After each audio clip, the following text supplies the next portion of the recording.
प्यारे साथियों, बहुत बहुत नमस्कार। प्यारे साथियों, आज कोई वीडियो में क्लास लेने नहीं आया हूँ। एक इम्पॉर्टेंट टॉपिक पे डिस्कशन करना है, वही डिस्कशन करने आया हूँ। अगर आप वीडियो पर हैं तो लास्ट तक बने रहें, ये आपके लिए इम्पॉर्टेंट है। एक होती है मेहनत, एक होती है बिल्कुल सही डायरेक्शन में मेहनत। हमें अल्टीमेटली रिजल्ट चाहिए, क्योंकि हमारे रिश्तेदार, हमारे पड़ोसी और हमारे परिवार वाले हमसे रिजल्ट की एक्सपेक्टेशन करते हैं। और वो रिजल्ट तब मिलेगी मेरे प्यारे बच्चे, जब हम मेहनत नहीं बल्कि सही दिशा में मेहनत करेंगे। बात करते हैं सीयूटी एस्पिरेंट के लिए कुछ इंपॉर्टेंट टॉपिक। अगर मैं बात करूं फिजिक्स सब्जेक्ट से रिलेटेड, तो जैसा कि आप देख पा रहे हैं, मैंने लिख के आया important topics for your CUT examination. Physics subject के पर्टिकुलर बात करूंगा, क्योंकि आपका फिजिक्स मेंटोर मैं आपका शमीम भैया हूं। तो प्यारे बच्चे, चलिए देर ना करते हुए टॉपिक्स पे हम बात करते हैं। कौन कौन से टॉपिक आपके सीयूटी एग्जाम के लिए वेरी इंपॉर्टेंट है, जिसको आपको हर हाल में पढ़ना है, कवर करना है, वहां से क्वेश्चन आना ही आना है। तो अगर हम बात करें आगे की जर्नी में, तो पहले चैप्टर की बात करते हैं, वैद्युत आवेश तथा क्षेत्र। क्या है? Electric charges and field. इसकी बात करते हैं। इस चैप्टर के कौन कौन से इंपॉर्टेंट टॉपिक है जिसको आपको हर हाल में पढ़ के जाना है, वहां से क्वेश्चन आपके एग्जाम में आते ही आते हैं। और अगर आप इसके अलावा डिटेल्स में पढ़ रहे हो, अच्छी बात है, लेकिन इसको छोड़ के नहीं जाना है हर हाल में। ये टॉपिक सब पढ़ने ही है। वैद्युत आवेश क्या होता है, वैद्युत आवेश की मूलभूत गुण क्या होते हैं, और इसके बाद बेटा क्या, मिल्टन का तेल बिंदु प्रयोग, यहां से क्वेश्चन आ सकता है।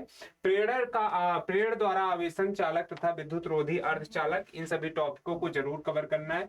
फिर इसके बाद आपका कूलम का नियम, बहु आवेशों के मध्य बल यानी अध्यारोपण का सिद्धांत, फिर आपका इलेक्ट्रिक फील्ड यानी वैद्युत क्षेत्र, बिंदु आवेश के कारण वैद्युत क्षेत्र, आवेशों के निकाय के कारण वैद्युत क्षेत्र रेखाएं। यहाँ पे अध्यारोपण के सिद्धांत से सवाल लगातार पूछे गए हैं, तो अध्यारोपण का सिद्धांत बहुत इंपॉर्टेंट हो जाता है, और उस पे आपको क्वेश्चन की प्रैक्टिस भी करनी पड़ेगी। फिर इसके बाद वैद्युत फ्लक्स, वैद्युत द्विध्रुव तथा द्विध्रुव आघूर्ण, फिर द्विध्रुव आघूर्ण के कारण वैद्युत क्षेत्र, एक समान विद्युत क्षेत्र में स्थित द्विध्रुव पर बल तथा उस पर बल आघूर्ण, क्या फॉर्मूला होता है, कैसे फॉर्मूला होता है, सब कुछ आपको पढ़ के समझ के क्वेश्चन की प्रैक्टिस करके जानना है। फिर इसके बाद सतत आवेश वितरण, फिर गॉस का नियम, गॉस के नियम के जो एप्लीकेशंस हैं, उनके जो अनुप्रयोग हैं, ये सारे टॉपिक आपको बच्चे पढ़ के जाना है। इसके बाद अनंत लंबाई के आवेशित सीधे तार के कारण वैद्युत क्षेत्र क्या होता है, कितना निकल के आता है, ये सभी पढ़ना है। समरूप आवेशित गोली कोश के कारण वैद्युत क्षेत्र। अगला है समरूप आवेशित अनंत समतल के कारण, यानी चादर यानी परत के कारण वैद्युत क्षेत्र क्या होता है। ये सारे टॉपिक्स आपको कम से कम बेटा जी कवर करके जाना है, और अच्छे से। यहां से आपके एग्जाम में सवाल अच्छे लेवल पे बनते हैं। अगर आपको इस वीडियो के अलावा दूसरी वीडियो चैप्टर 2 की चाहिए, तो कमेंट सेक्शन में जरूर बताएं। आपके भैया जरूर आपके लिए इंपॉर्टेंट लेके आएंगे टॉपिक। और ये टॉपिक ऐसा नहीं है कि बच्चे आपके मन में होगा सर आपने सारा टॉपिक ऑलमोस्ट कवर करा लिया अकॉर्डिंग टू एनसीईआरटी। तो बच्चे यहाँ से सवाल आपके एग्जाम में उठ के आए हैं, इसलिए मैंने सब कुछ टॉपिक बताया है। और ये जब से सीयूटी एग्जाम आपका हो रहा है तब का एनालिसिस है। एनालिसिस के अकॉर्डिंग हमने टॉपिक्स को डिसाइड करके आपके बीच में लाया हूं। और प्यारे बच्चे, और इससे रिलेटेड या जो भी प्रॉब्लम हो, आपको लगता है कि सर इस पे हमको डिस्कशन करनी चाहिए, समझ नहीं आ रहा है, तो आप जरूर कमेंट के नीचे बताएं। हम उस पर जरूर वीडियो के माध्यम से या लाइव आके माध्यम से जिस भी प्रकार से हम आपकी मदद कर सकते हैं, उस प्रकार से हम आपके बीच में उसका सोल्यूशन प्रोवाइड करने की पूरी कोशिश करेंगे। अच्छा सर, इन टॉपिक के अलावा और कौन सा टॉपिक पढ़ना चाहिए? इन टॉपिक को पढ़ने के साथ साथ इन टॉपिक्स पे जितने क्वेश्चन अब तक आपके सीयूटी एग्जाम में आए हैं प्रीवियस ईयर, उसको एनालिसिस करके आपको सॉल्व करना चाहिए। उसके अलावा मॉक टेस्ट और प्रैक्टिस देनी चाहिए, जिससे आपकी न्यूमेरिकल की अच्छी खासी प्रैक्टिस हो जाए। सर न्यूमेरिकल की बात तो हो गई, थ्योरेटिकल सवाल की कैसी बात करें, थ्योरेटिकल पे कैसे कवर कराएं? थ्योरेटिकल का मेन है कॉन्सेप्ट से रिलेटेड। कॉन्सेप्ट आप पढ़ो, बार बार रिवीजन करो, शॉर्ट नोट्स बनाओ, शॉर्ट नोट्स को पढ़ो, और चैप्टर के ऐसे जो इंपॉर्टेंट टॉपिक्स मैं आपको बता रहा हूं, इसको जरूर तैयार करो हर हाल में।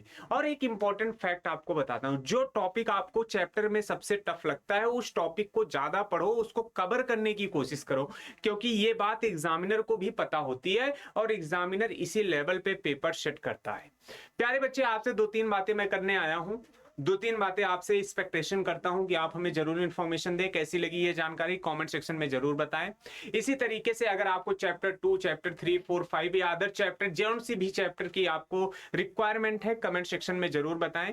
और आपकी तैयारी किस लेवल पे है, क्या इस चैप्टर के इतने सारे टॉपिक आपने अभी तक का तैयार कर लिए हैं वो भी बताएं, या इस चैप्टर से इस टॉपिक से सर आप हमें क्लास लेके आओ लाइव के माध्यम से, यूट्यूब के माध्यम से, या क्वेश्चन प्रैक्टिस सेशन लेके आओ या लाइव टेस्ट लेके आओ, अपनी रिक्वायरमेंट के अकॉर्डिंग आप हमें बताओ। तो वीडियो के नीचे आप सभी बच्चों को कमेंट करना है। यहां तक अगर आप बने रहे तो आप सभी का बहुत बहुत थैंक यू। और कैसी लगी ये इंफॉर्मेशन आपको जरूर बताना है। और यार आप अपनी प्रॉब्लम का सलूशन हमसे हमारे टेलीग्राम से जुड़कर भी मिल सकते हैं। डिस्क्रिप्शन में मैं लिंक लगवा दूंगा, आप वहां से हमें फॉलो कर सकते हैं। तो मिलेंगे नेक्स्ट किसी वीडियो में, क्लास के अंदर बात करेंगे आपके अपने प्रॉब्लम्स पे, उस पे चर्चा करेंगे, अपन मिल के सॉल्व करेंगे आपके प्रॉब्लम को। तब तक के लिए आप सभी मस्त रहें, स्वस्थ रहें, ईमानदारी पूर्वक अपनी पढ़ाई को लेकर सीरियस होकर पढ़ते रहें। तब तक के लिए ओके बाय, जय हिंद साथियों।